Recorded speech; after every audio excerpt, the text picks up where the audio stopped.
Gaisce. Bhí mise agus mo chairde a hallan na scoile, agus tháinig muid fógra nua ar an bhalla. Bhí comartas gaisce ar siúil sa scoil. Bhí picture de dhéagóir ag cuidiú le seanbhan. Hui muid hiag an bhúnseoir mar bhhailinn tríal a bhainseas gaisce. Bhí ahas an dóin ar an bhúnseoir go raibh sim agin an. Bhí muid bras ásta rud éig an difriúil a dhéanamh.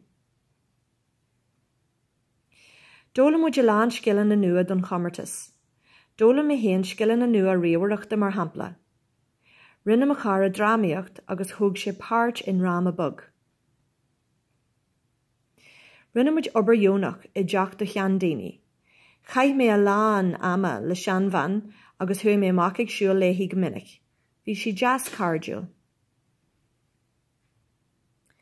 Rinne muid tréanáil cruí agus thóg na buachalaí páirt ina lán imachtaí spórt. Hui siad ag drapadaracht agus ag snáw sa linn snáw a áitiúil.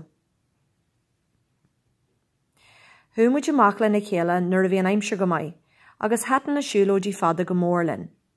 Ag deireadh na bliana, hui muid go caislean athe clia, agus bhuail muid leis an uachtarán.